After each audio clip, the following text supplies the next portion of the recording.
Nadira di sini di dunia kita, Our World My Story. Hari ini kita lagi daerah Elmhurst, Queens.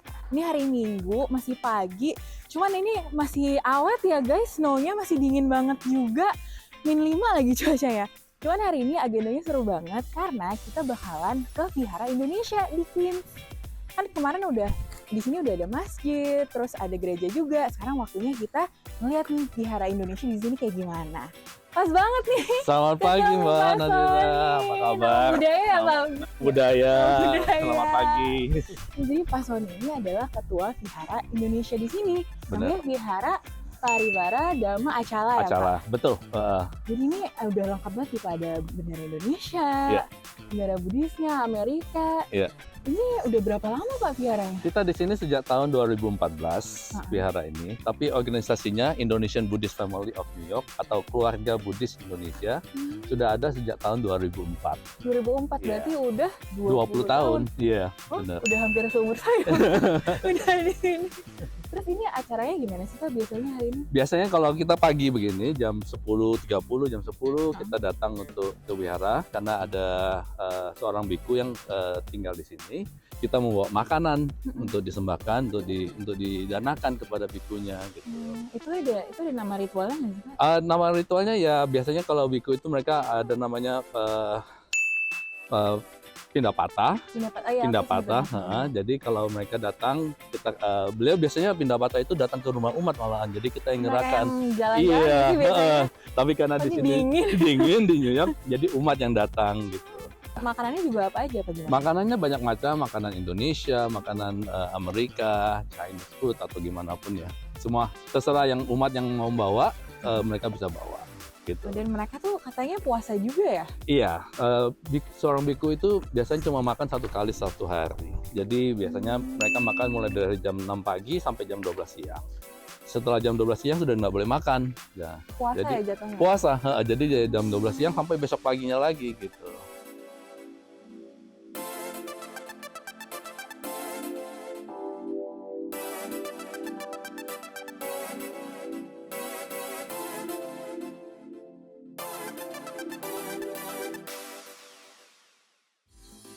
Kalau itu sendiri namanya tuh ada artinya nggak sih Pak? Ada. Wihara Parivara Dhamma Acala itu artinya para pejuang Dhamma yang sangat dedikasi sekali gitu istilahnya. Pejuang Dhamma tuh berarti Pejuang Dhamma, jadi kami sebagai umat Buddha yang di sini, kami itu ibaratkan kami itu berjuang untuk mempertahankan Dhamma di bumi Amerika. Keren banget. Gitu. Iya. Promoting peace ya. Iya, betul.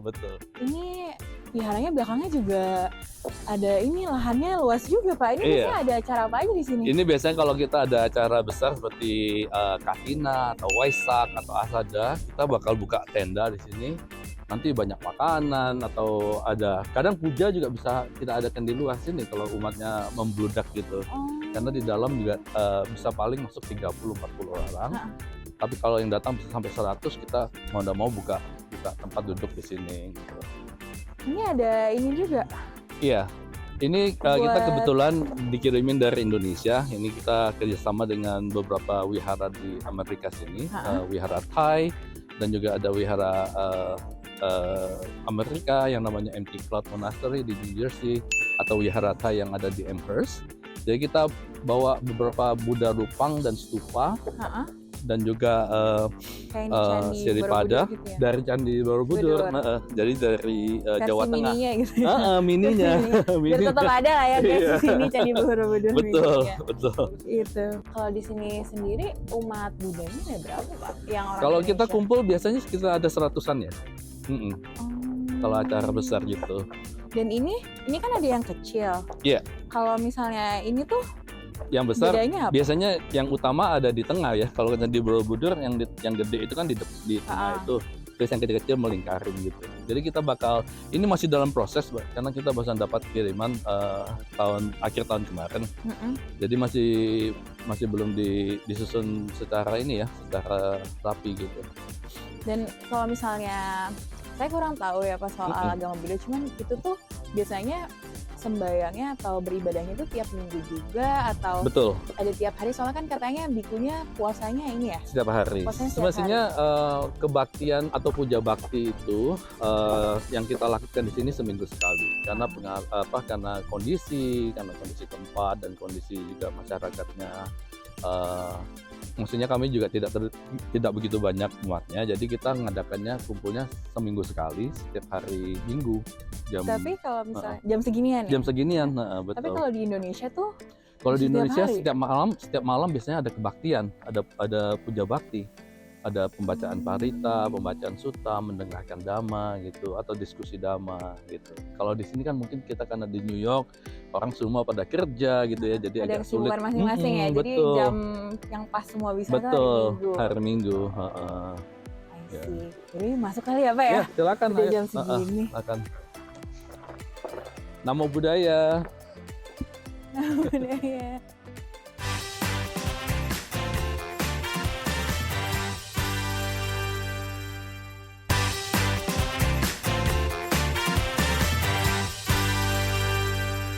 Kembali lagi di dunia kita, Our World, My Story.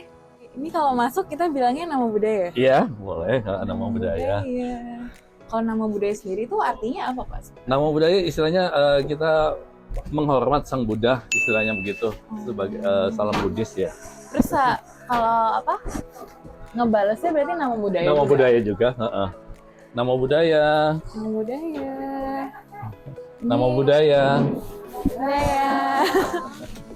Ini ada yang bawa nasi kuning, ada yang bawa makanan. Ya, ini. Makanannya apa nih?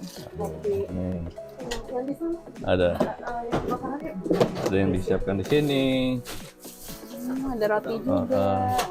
Ada roti. Ya kan boleh Silakan. tur dikit ya Boleh, sih, Pak? silakan, ayo. Isinya kayak gimana? Ya. Ini makanannya di sini ya. Iya. Udah Ini banyak ada nih, ada Ada cookies, cookies, ada buah. cake, wafer. Ini apa nih? Ya, ini coba saya Oh, bukain. mie. Ya, ada noodle-nya. Ada mie, telur. Banyak ya pilihannya. Iya, waduh ini. Wah, ini noodle. Ada yang bawa nasi Terus juga. kalau misalnya nggak habis, biasanya gimana? Oh, biasanya bikunya kita serahkan dananya dulu, makanannya. Setelah beliau selesai makan, nanti umat makan barengan gitu. Oh, Umat-umat. jadi makannya rame-rame. Rame-rame ya, istilahnya potluck lah. Ini tempat namanya kita sebut Dhammasala. Jadi di sini tempat Dhammasala itu tempat kita puja bakti. Jadi ini ada Buddha rupangnya, terus ada bunga-bunga, persembahan lilin, ada dupa, ada air. Semuanya ada simbolnya. Jadi bukan cuma persembahan supaya cantik. Jadi bunga itu istilahnya menunjukkan ketidakkekalan, anicca. Dalam agama Buddha kita sangat mengerti bahwa hidup ini tidak kekal. Jadi dilibatkan dengan bunga. Bunga itu kan pertama cantik karena masih muda, masih bagus. Tapi akhirnya nanti juga bakal layu dan mati. Begitulah kehidupan kita. Ada kelahiran, usia masih balita, habis itu teenager, gitu ya, masih muda-muda ya. Tapi setelah umur 30, 40, 50, 60 sudah mulai sakit-sakitan dan akhirnya nanti meninggal. Jadi inilah refleksi hidup dengan persembahan bunga ini gitu. Di bawah ada apa lagi, Pak? Wah, di sini ya kita ada tempat namanya perpustakaan dan juga tempat anak-anak sekolah minggu. Oh, di sekolah minggu Iya, juga. ini anak-anak ada yang belajar musik, belajar gitar, ada piano, terus ada banyak buku-buku. Ini umur berapa Pak rata-rata anak-anak? Ini mereka umurnya ini ya banyak variasi ya, ada dari umur 3 tahun, 4 tahun sampai yang umur 14 tahun. Terus yang ngajar Bapak juga apa? Yang ngajar biasanya bikunya. Oh, biku. Iya, Bante Jayasara yang ngajar untuk minggu ini. Iya. Berapa lama Pak biasanya? Biasanya mereka kita kebaktian puja baktinya selesai jam 2, jadi mereka mulai sekolah minggu jam 3. Jam 3 sampai jam 4 gitu. Masih jam. Iya, 1 jam. Biasanya belajar apa aja? like the teachings of the Buddha. What's your name again, sorry? Jasmine? What do you learn there? We basically learn like the 5 precepts and like The 5 what? Sorry. precepts of Buddha and just a bunch of his teachings, and we look at the stories and we read books about him, and we sometimes we draw pictures about it and show an example of his teachings. So, what are the 5 precepts? Um, Jadi quiz dadakan. I totally forgot. Kalau mau donasi gimana? Boleh, kita buka peluang kesempatan buat semua masyarakat. Tidak harus beragama Buddha. Simpatisan Buddha juga boleh, simpatisan Buddhis boleh. Masyarakat luas yang ingin membantu kami, karena juga kita ada pengeluaran dan segala macam untuk maintenance propertinya, bangunan ini, dan juga menyokong sangga, menyokong komunitas. Kami membuka kesempatan buat umat dan masyarakat luas untuk berdana ke wihara kami melalui wipada.ny@gmail.com, bisa melalui Zelle atau melalui PayPal atau bisa melalui BCA yang akan saya berikan nanti setelah ini. Yeah. Berarti orang yang nonton di Indonesia bisa juga ya? Bisa donasi juga, gitu? iya. Dananya boleh kecil, boleh besar, terserah. Kita memberikan Seikhlasnya. kesempatan yang seikhlasnya.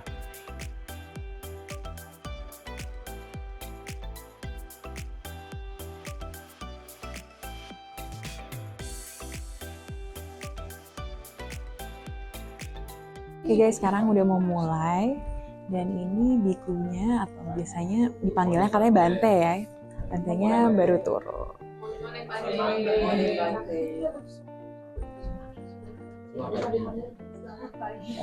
Selamat pagi.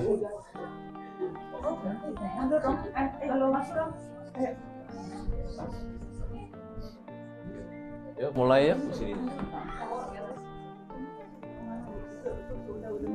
Nah, ini kita ketemu guys, salah satu jemaahnya masih muda juga, masih kuliah. Jadi namanya Eric. Eric. So how long have you been di New York? 1,5 tahun kurang lebih. Dan ini udah berapa lama nih jadi jemaah di Vihara ini? Kurang lebih baru 1 tahun, 5 bulan setelah aku pindah ke New York, akhirnya baru ketemu sama wihara ini. Akhirnya dari situ terus jadi umat di sini. Dan itu proses nyarinya gimana? Susah nggak sih nyari Vihara Indonesia di sini?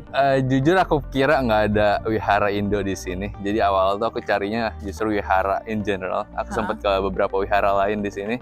Sampai akhirnya nyari iseng aja sih di Google, nyari wihara Buddhis Indonesia di New York. Dan wihara Perwira Dharma muncul di paling atas. Lumayan. Terus bedanya apa nih sama Jakarta kalau di sini? Aku justru banyak ketemu kesamaannya yang bikin cocok dari wihara dari aku sekolah di Dharma Suci terus sering ke wihara Dharma Sukha di Jakarta. Banyak kecocokannya. Terus justru ada beberapa hal-hal unik yang nggak ketemu di Jakarta yang aku ketemu di sini. Contohnya ada beberapa umat dari negara lain, Bantenya juga bukan dari Bante yang Indo aja kan. Jadi kayak diverse sih, unik banget perspektif Buddhis dari beberapa umat, nggak cuma dari Indonesia. Itu yang bukan cuman ada kelebihannya dan menarik banget.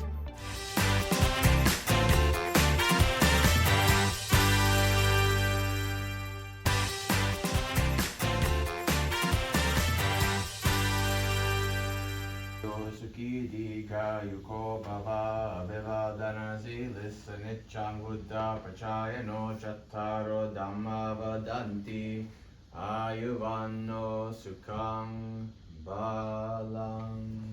Sadhu, sadhu, sadhu.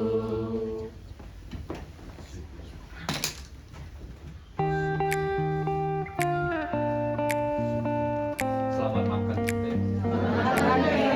Bon appetit.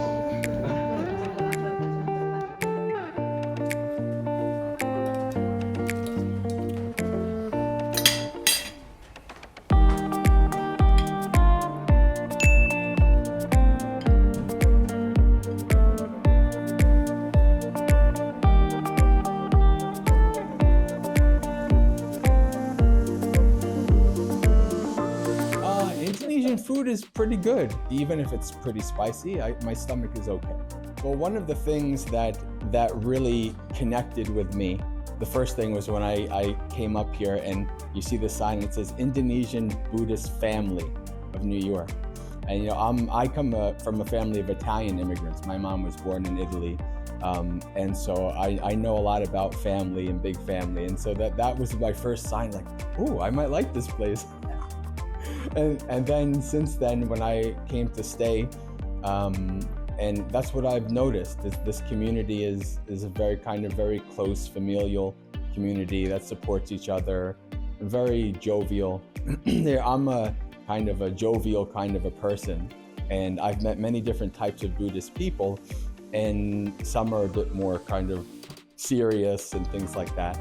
But there's actually two groups of Buddhists that I've really connected with. First was Bangladeshi Buddhists, and then the Indonesian Buddhists. So staying here and just seeing how kind of just joyful everybody was, just kind of being together, supporting each other. I'm a nomad, so I don't live in one place. I travel different places. I was telling Sonia, I said, I probably talk about the Buddhist family of, you know, New York at least once a month, wherever I'm at. I was like, yeah, the Indonesian Buddhists. Yeah, so I feel quite a connection. Maybe I was Indonesian in a past life. I don't know. Who knows?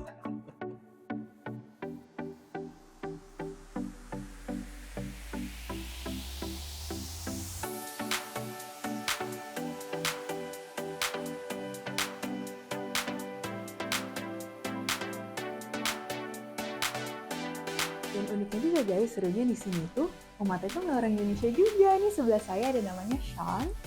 And so how did you know about this?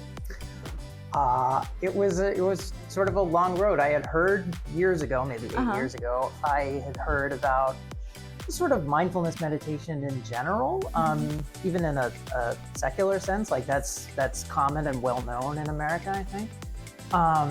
And at some point, having practiced and sort of meditated alone for a while, I decided to go properly to a monastery, and that turned out to be the Bhavana Society in West Virginia, the same monastery that Bhante ordained at. And I met Bhante Gunaratana, and I actually that was the first time I had experienced like an actual Buddhist religious community in person. And then I learned about Empty Cloud from them, and then Empty Cloud told me about the Indonesian community here. So yeah, I've been coming here for about a year now. And how do you feel like being, because you're now technically a part of the Indonesian community, Sure. How does it feel? And I'm pretty sure you tried Indonesian food too. Oh, How do yeah. you like it? Oh yeah, Indonesian food is great. I love, I love coming here. The food is great. The community is wonderful. Like Bhante said, the sort of the Indonesian family. That's what it feels like. And everyone's very nice, and I feel great here.